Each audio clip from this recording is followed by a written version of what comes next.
They call it a documentary. It's not a documentary. It's a movie, and it's very sensational. Oh, this is, and by the time you're end of it, you said, "Oh my God, I'm never eating meat again," and this is horrible. And everybody who eats vegetables lives forever, and everybody who Yeah. eats dies when they're 35.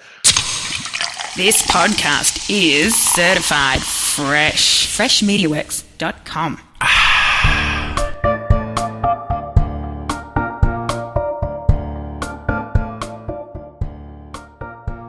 Welcome to Lunch with Chris, where your host, Chris Daly, brings you uplifting interviews with extraordinary individuals making a positive impact.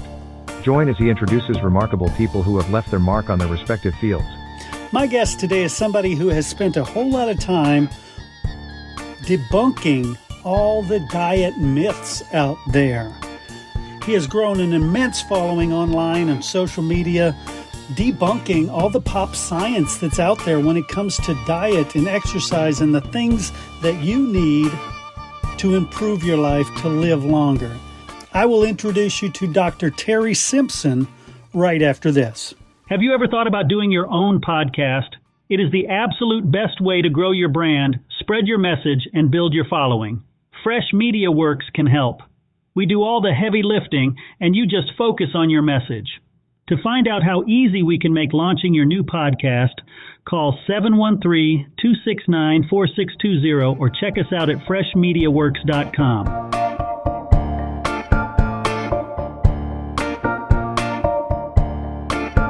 All right, everybody join me in welcoming Dr. Terry Simpson, author of Fork You and the podcast Fork You. How are you doing today, Doctor?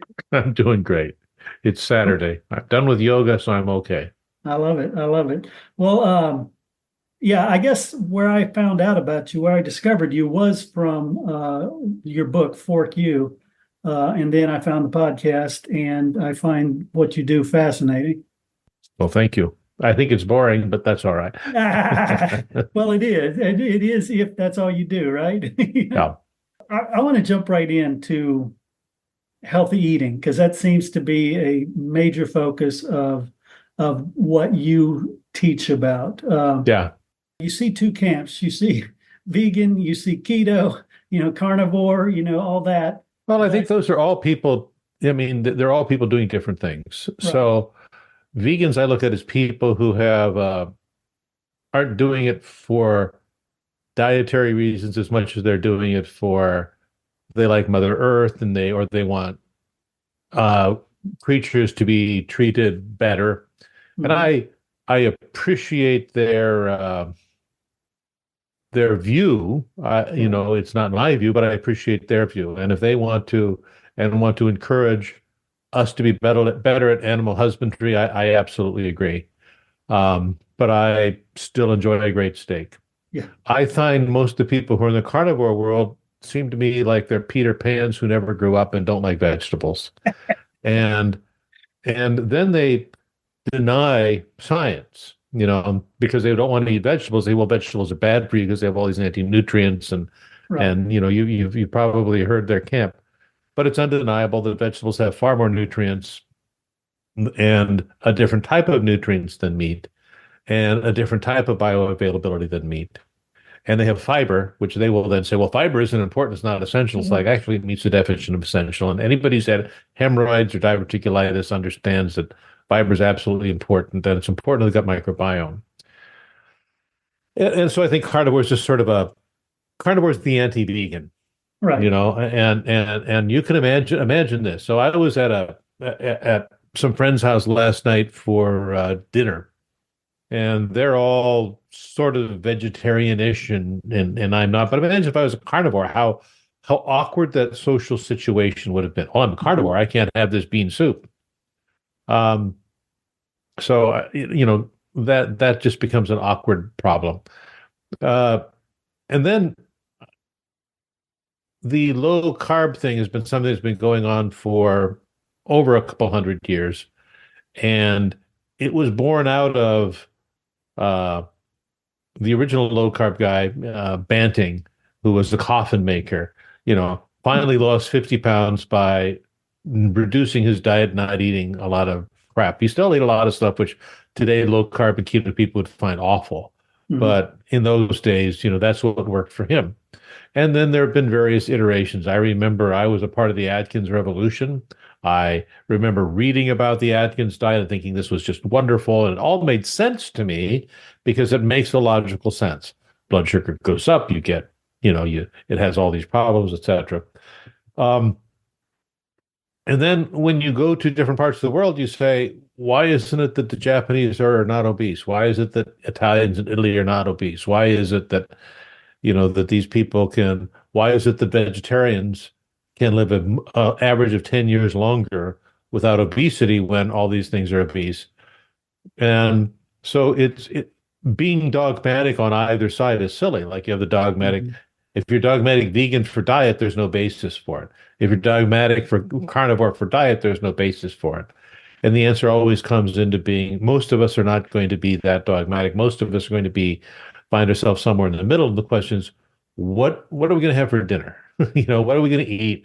How are we going to arrange our lives so that we have um, health and a health span and not be crazy on either side? And I think the real issue is we actually know that data. I've known it now for 70 some years about how to eat, and it's pretty easy, and we can actually enumerate it. And nobody's going to be happy with the answers who are on either side, but I mean, God bless you if you like to only eat steak, but I would think that would be boring. I mean, I Right. remember when I was in my low carb phase, I got sick of steak. I never thought I could, but I did, you know. Yeah, I actually, I'm not sick of it now, but I like it. But I was I gonna say remember. I love steak. I grew up though, it seemed like every meal we had steak.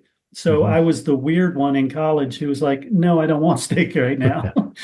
Well, yeah, I mean, and I grew up, in Alaska where we had fish 3 times a week, and I just got to where oh God, salmon again. And of course, I couldn't say that to my mom because in those days, my mom had the fastest backhand in Alaska. So, you just didn't say that. But I remember leaving then when I left Alaska and I went down and got my education. I missed salmon, and I like it now. But I sure had a lot of it when I was a kid. Nice, nice.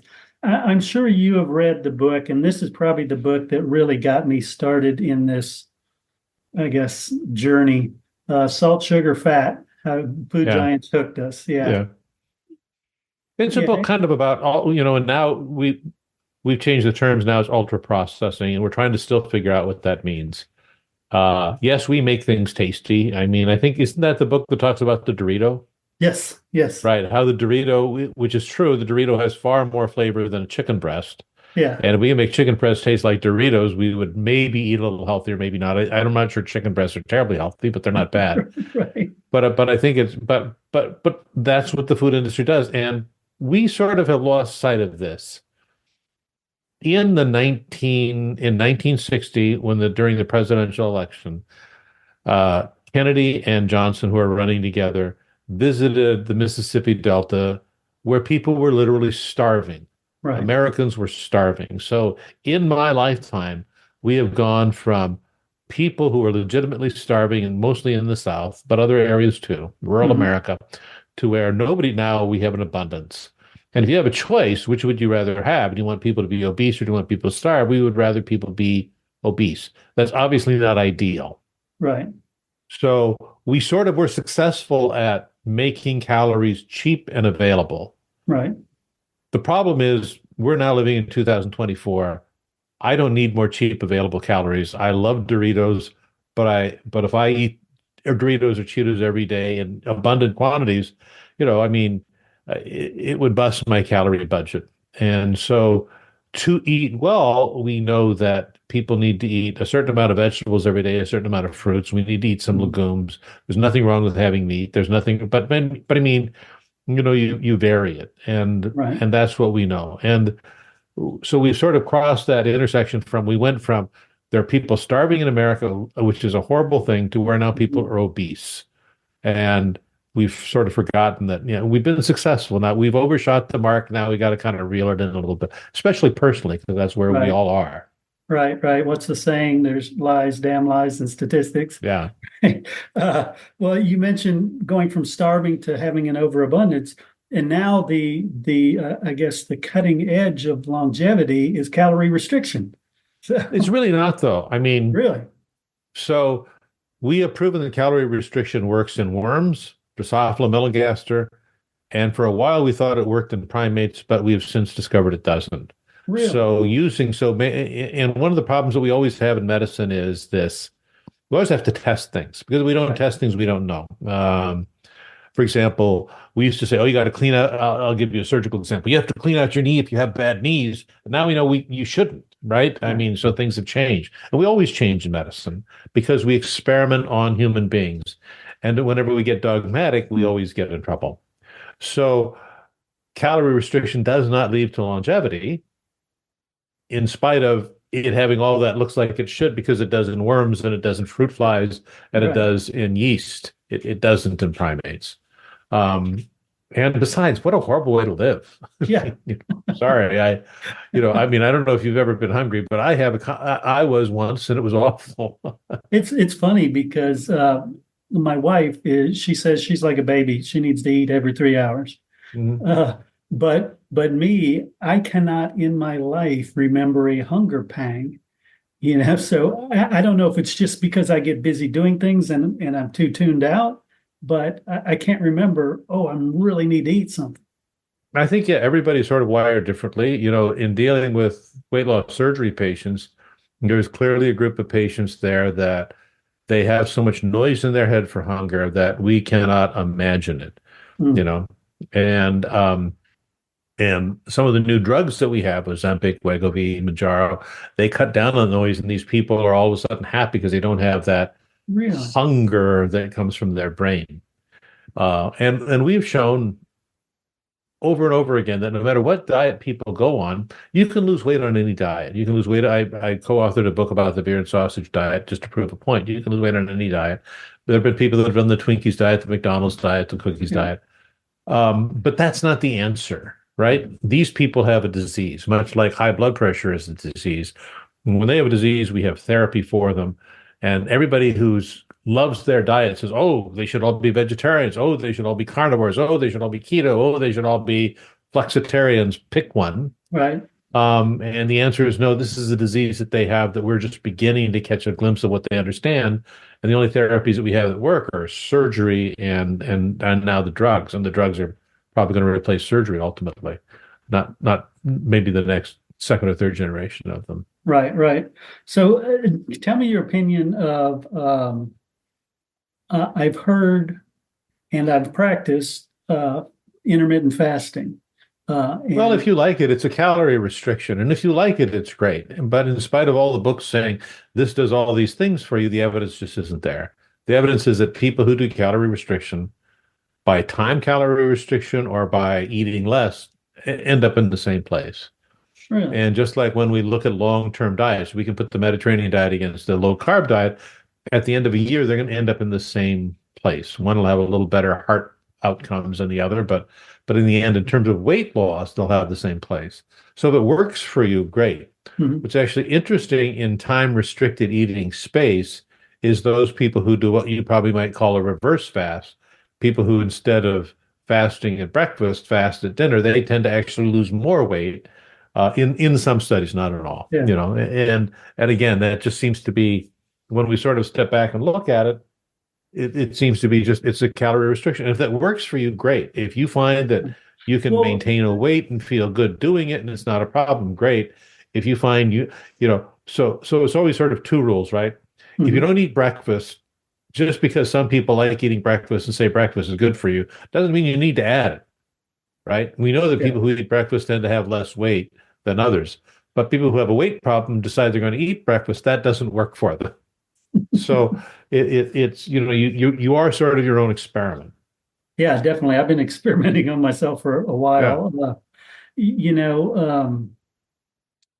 What I do, and I do fasting, but because I think it has a health benefit. So I'm convinced by the conversation saying that when you're in a fasting period after 16, 18 hours or something, that it has some positive effect on your body. And I've heard that with hypoxia too, which is why the athletes will wear the mask so they can't get as much oxygen. It seems silly to me. Yeah, yeah. And those are sort of like taken to extremes, you can do anything. You get more autophagy with exercise than you ever do with fasting. You get more, you get more benefit from mild exercise than any of the fasting benefits have there. But again, it's one of those things that if this works for you and you like it and you can tolerate it, great. But if it doesn't, it doesn't. And there's no data that says this is so superior. One of the things that happens is part of my job is sort of a chief medical explanationist, is to actually read the data that nobody else wants to read. Right. So when someone comes out with a book and they have all these references to it, and everybody gets overwhelmed, oh, let's take Perlmutter's really bad book, The Grain Brain. Yeah. It's like he has all these references. If you read the references, which nerds like me, that's my job, it's like half of them say the opposite of what he says in the book. But nobody reads the references because they're just there. Or they say absolutely nothing. They're not even related. So I think that the problem is that we can make logical arguments about any diet, about any dietary time schedule eating. But when you kind of go back to the data, it's not, their claims aren't completely borne out by the data. And, but if it works for you, great. We in medicine look this way. We'll take someone in any diet that they have, wherever they are, and say, right, you like fasting, great. You like keto, great. We will take you where you are, but we don't want to leave you there. We want to improve what you have and the quality of what you do, and reinforce the good things. And that's what we want to do.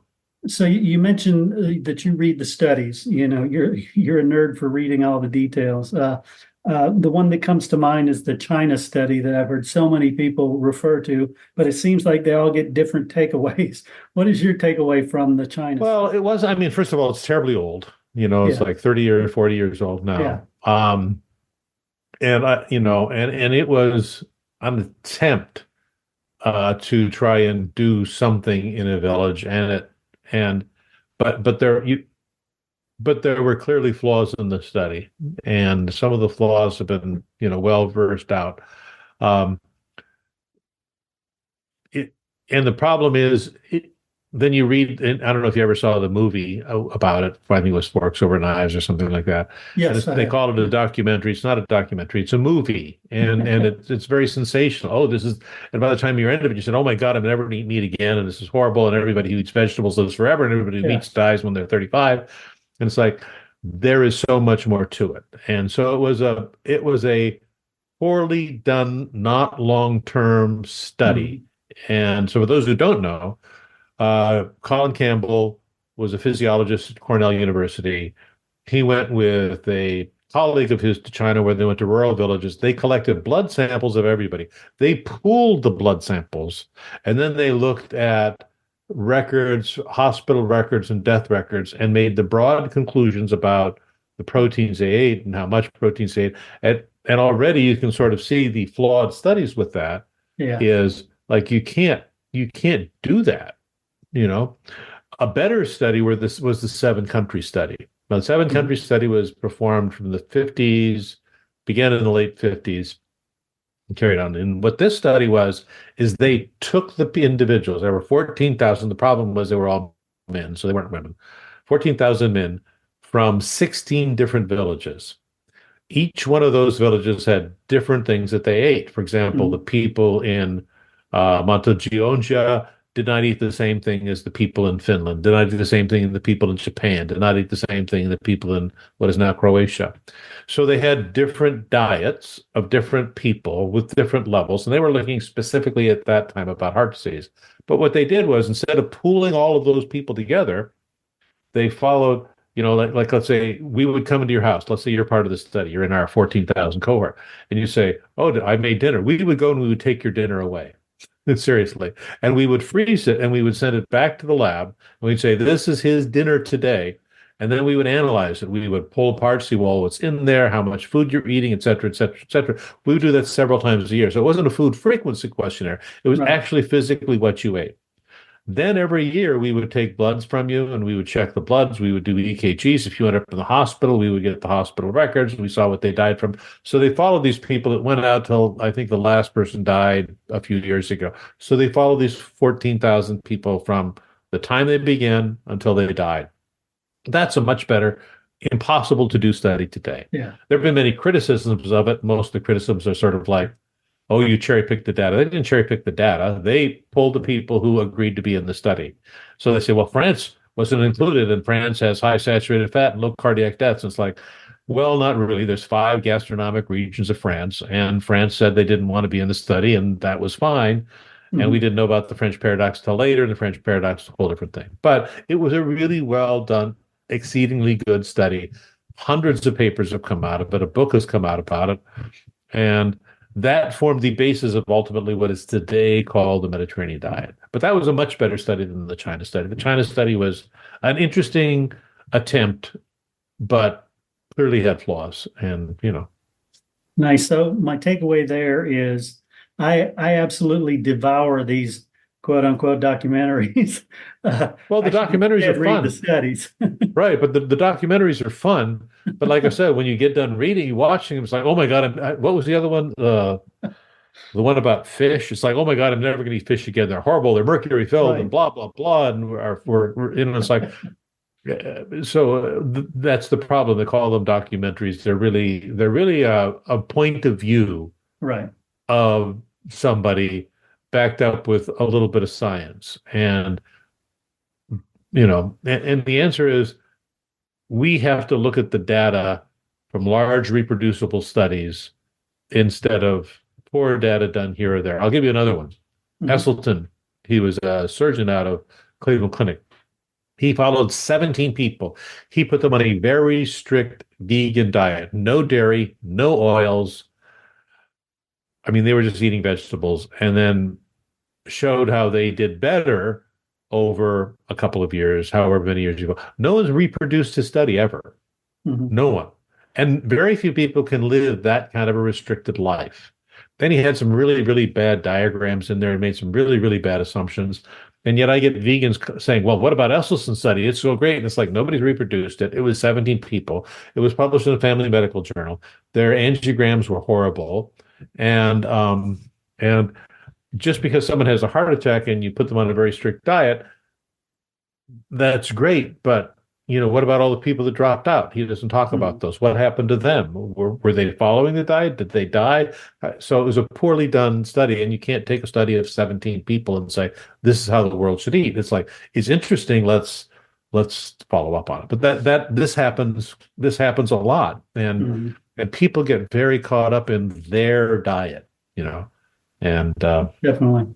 So one of the things that a lot of recent books have focused more on is the gut biome, the importance of the gut biome, and feeding that, is more important than just about anything else. So what's your take on well, it's not. I mean, it is and it's not. Right. So the gut biome refers to all of the things in our gut, from the bacteria to the yeast to the bacteriophages, which are viruses against bacteria. And we can't even grow some of the bacteria that are in our gut. We know they're there by the DNA, but we can't grow them. And so we make broad things that, well, people who have this gut biome tend to be thin, people who have this gut biome tend to be heavy. We know that what you eat affects the bacteria that are in your gut. So that if you eat hamburgers, French fries, and a milkshake, which is my favorite meal of all time, besides Popeye's chicken, that you will have a certain gut biome.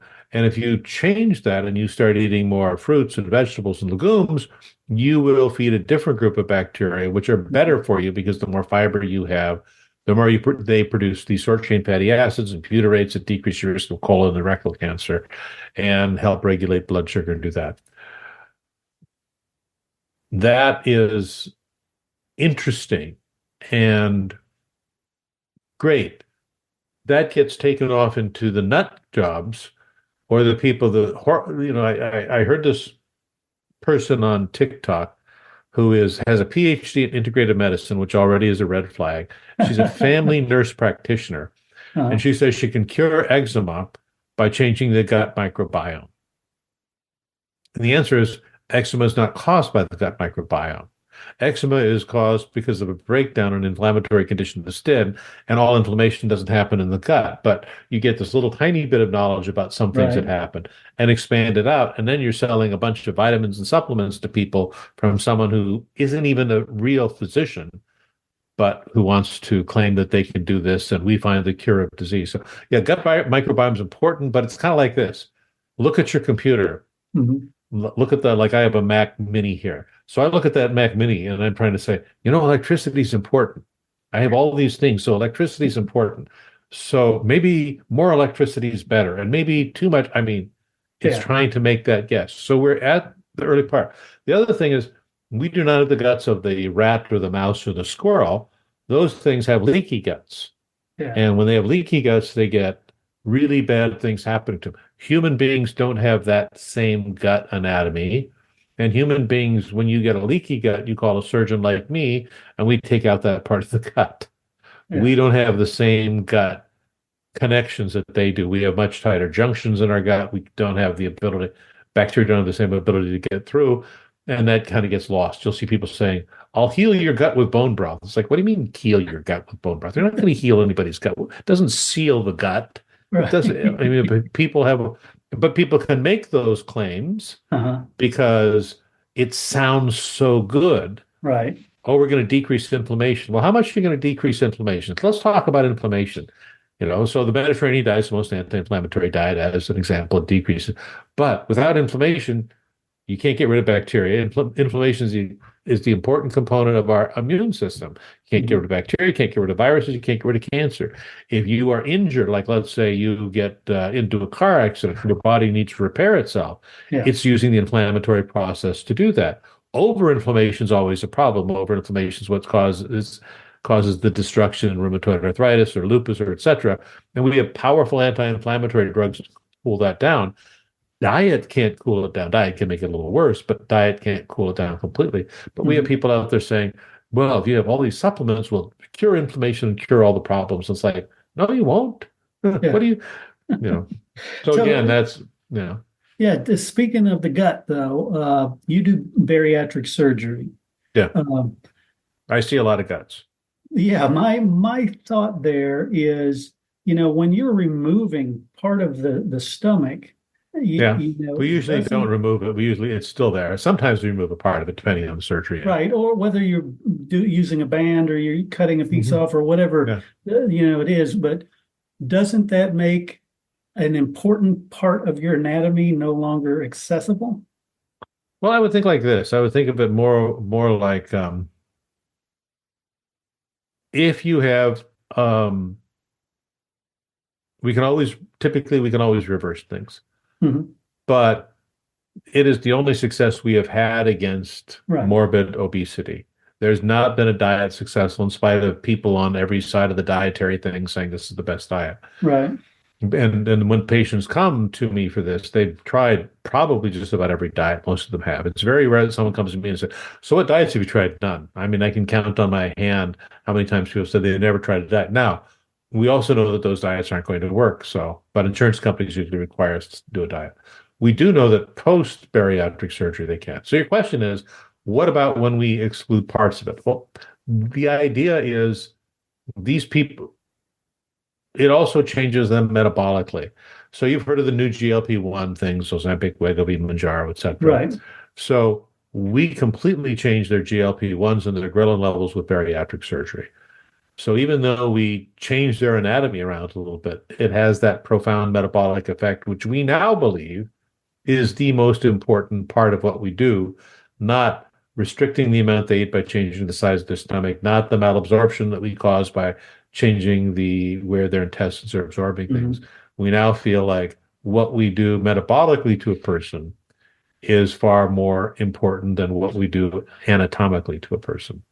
But it does rearrange things, and Yeah, so maybe 100 years from now, that's seen as something akin to bloodletting because you've got much better. Well, yeah. I mean, I would think of it like this. More like in the Civil War, we had to take off limbs because otherwise people would die from gangrene setting in. And now we know we can do different ways of we can set open fractures, we have antibiotics, etc. So we wouldn't take off as many limbs as we would. But in those days, we were saving lives. So I don't think bloodletting, the only thing bloodletting is good for today is hemochromatosis. But so I would say that, we're certainly going to look at these therapies and probably in our lifetime and find that we will have better drugs for that. But diet, apparently we just haven't found the answer with diet, to treat morbid obesity. We've talked about blood sugar levels, and there's devices like the Dexcom you can wear, and it's a pretty quick response. You eat something, you see the response. But it seems like, do you think these kind of devices will be more readily available? Because right now, if you don't have diabetes, you can't get a prescription, or you can spend. Well, they're getting cheaper. I mean, I remember when the first Dexcoms. No, we use them a lot on our weight loss surgery patients. Because a lot of our weight loss surgery patients have diabetes, and their diabetes goes away very, very rapidly, and we have to take them off of insulin, take them off of metformin, take them off of drugs, and having those is exceedingly useful to us in the early stages of these people as they can only eat certain amounts of certain things. So we have a lot of experience with them. Here's the thing. If you have a normal pancreas, you're going to be able to have a bowl of ice cream, and it doesn't matter what the glycemic response is. It just doesn't matter. And you're not going to wear out your pancreas unless you happen to have a rare condition. And sugar doesn't cause diabetes. And the one of the old diets that we used to have was a rice and fruit diet, which decreased people's diabetes, decreased their renal failure, decreased their cardiac problems. And we don't do that diet today, but that was one of the first therapeutic diets we ever had in the world, where people just ate rice and fruit. So the problem is you're getting this bit of data which doesn't mean anything.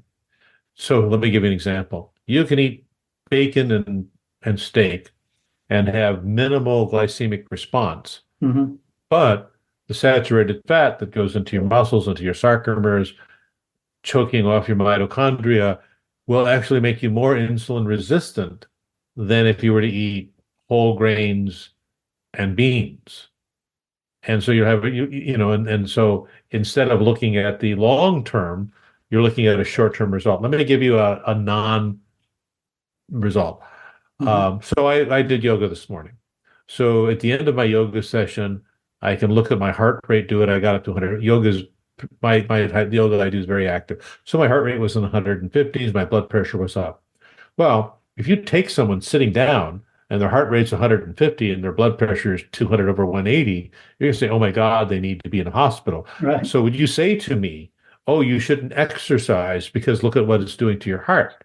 You would never say that. Right. Because in the long term, exercise is good for a person, and that strain on the heart and that strain is good in those times. What's not as good is when you're so out of shape that you have those.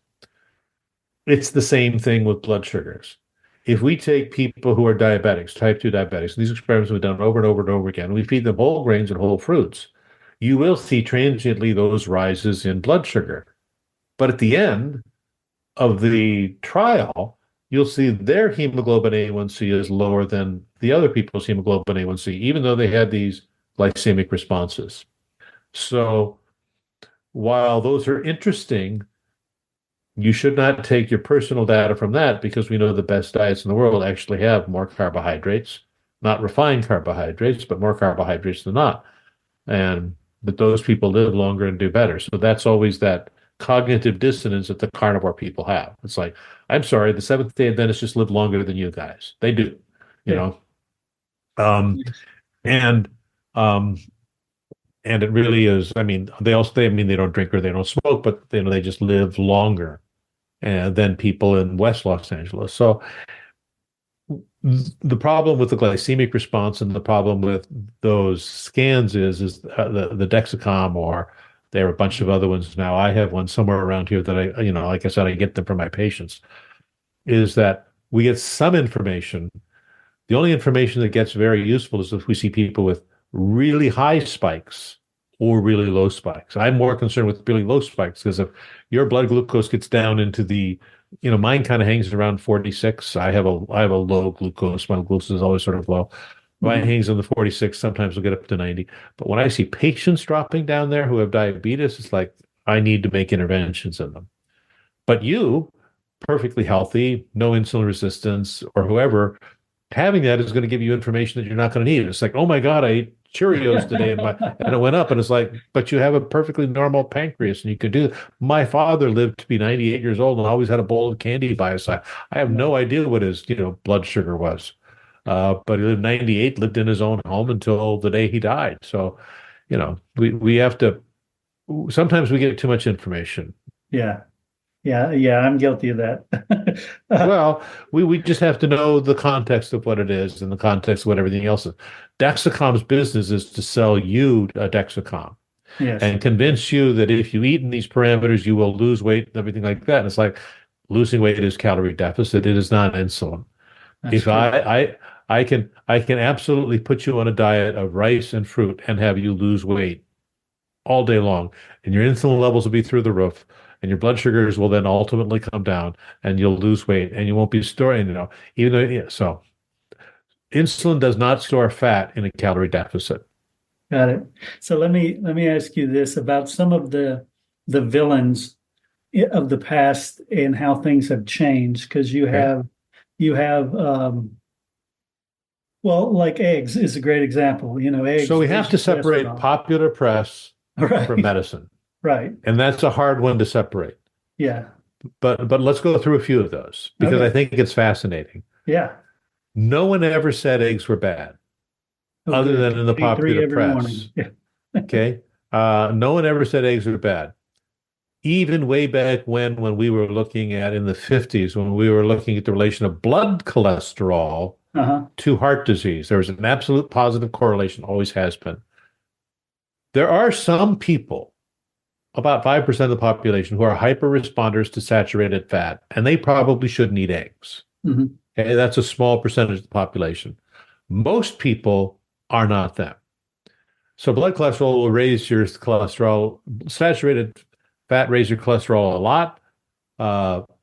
Dietary cholesterol raises it a tiny bit, but so we've known that forever. So the popular press took that up and said eggs are bad. It's like, actually, the data has shown that you can eat 2 to 4 eggs a day and you're probably going to be fine, unless you're in that hyper responder group. Right. So that was one. I'll give you another one. Margarine, vegetable oil, or when they got rid of McDonald's. Yeah. They had better French fries when they had a little beef tallow in them. Yeah. That was the result of a guy who was a heart patient, who had a lot of money, who would take out full-page ads talking about how we should be replacing using more trans fats than not, and the physicians at the time said trans fats are bad. They will completely distort your artery intimal wall. They are bad for you. You shouldn't have trans fats. If you're going to have vegetables, vegetable oil is fine, olive oil is fine, but when you have trans fats in it, you are going to get sick. And physicians were saying this for years and years and years and years and years and years and years, but everybody heard margarine is better, and doctors say that. It's like doctors weren't saying that. Right. There were no doctors. I mean, I'm sure there's someone paid. It's like the advertisement in the 50s, 4 out of 5 doctors prefer Camel. No, 4 out of the 5 doctors who they paid said that. Doctors haven't endorsed cigarettes ever. I mean, the American Medical Association came out against cigarettes in 1904, Surgeon General in 1964, but somehow people said, well, doctors used to endorse cigarettes. No, they didn't. I'm sure some doctors said you should smoke, but those are the outliers. There's always going to be outliers. So again, margarine was one of those things. In the old days, margarine, I grew up with margarine because margarine was cheaper than butter. I preferred butter, but it was horrible because we had trans fats. But no, medical people forever were screaming at America. And finally, the FDA listened, and finally they started banning it, and finally it's out of our system. Yeah. But yeah, so we always have to differentiate popular press from what doctor says. So when the health gurus say you should have margarine back in 2000 and 1990 and 1980 and 1970, the doctors who were writing in the journal articles, Trans fats are bad. They're horrible for people. They cause as many heart attacks, not as many as cigarettes, but they cause a lot of heart disease. Please Right. don't do trans fat. And nobody paid attention to us. And yet today people say, well, you doctor said trans fats were good. It's like, no, we didn't. Yeah. No, we never did. Well, it's like the gurus who it seemed like everything changed to low fat, no fat, everything, and then they added a bunch of sugar and salt instead to everything. Well, yes and no. So let's take a Okay. look, because I've heard this argument about 5,000 times. Yeah.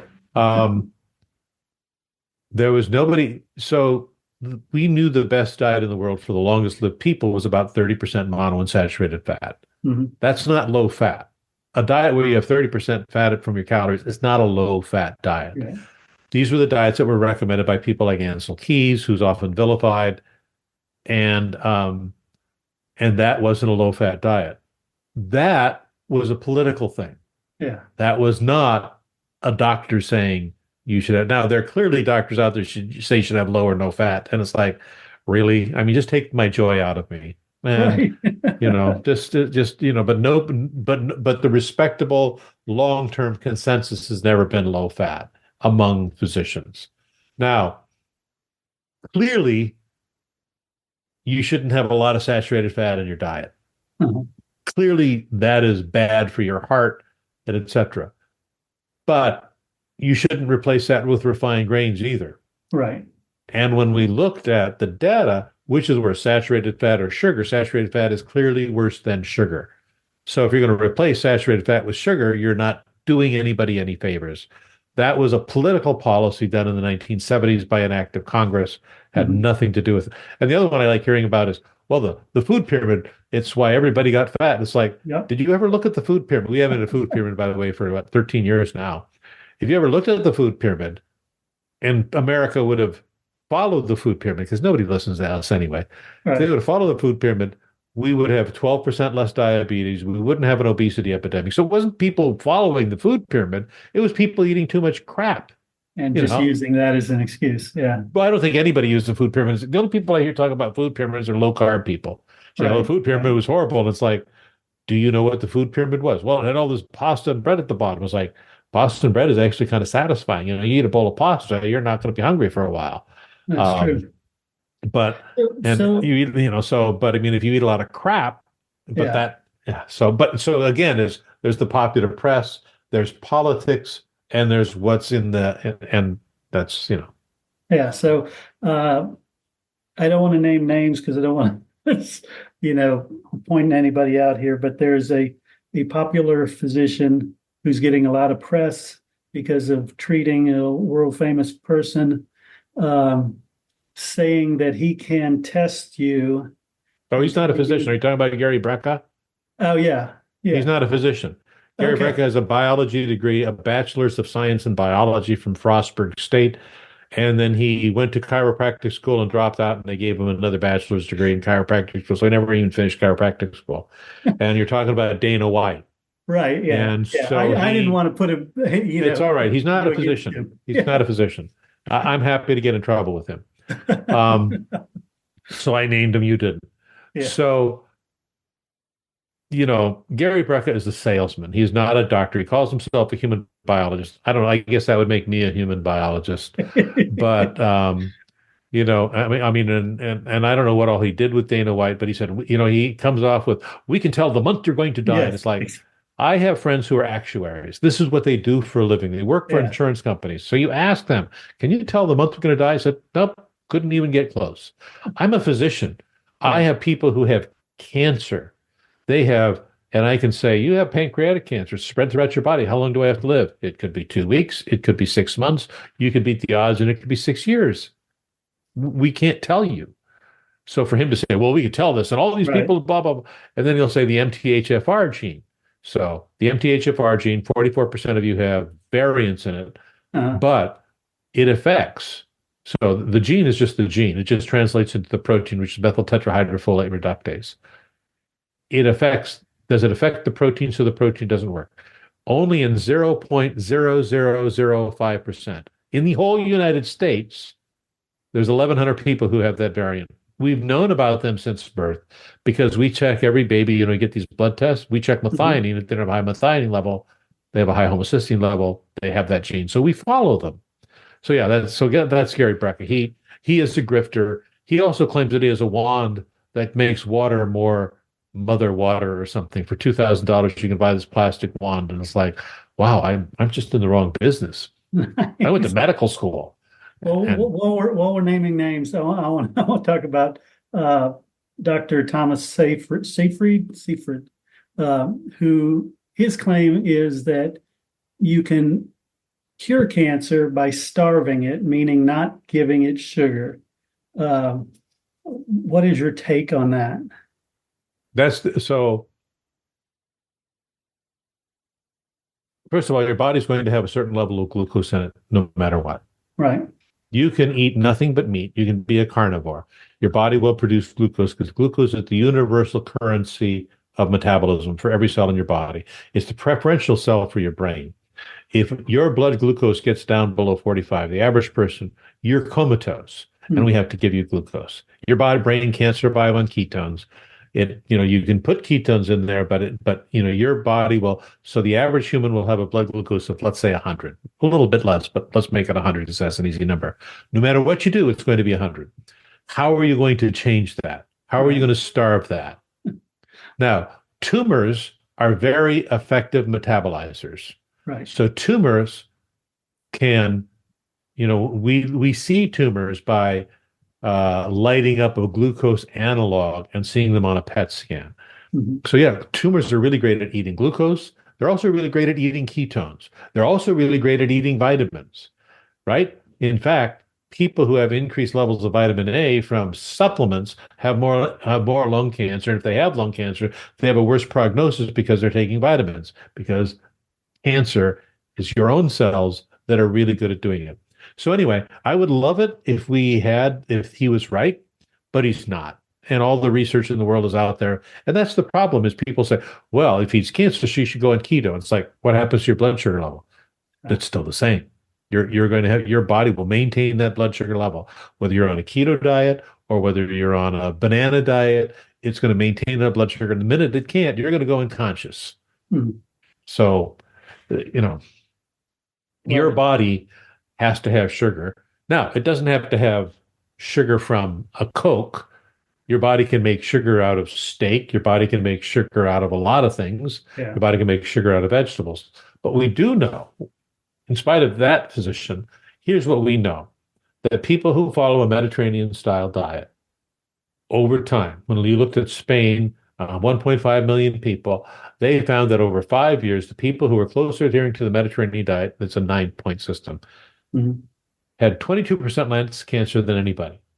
The doctor you mentioned has zero data showing people have 22% less cancer if they eat whatever they're supposed to eat to maintain a lower blood sugar, which they can't do because your body won't let you. Right. Got it. So how can people find out about the Mediterranean diet? Obviously, they can go to a bookstore and get some books, but I think one of the problems is that a lot of books about the Mediterranean diet are just food people in the Mediterranean eat, and that's not what the Mediterranean diet is. The Mediterranean diet is more about eating certain amounts at certain times. Let me give you an example.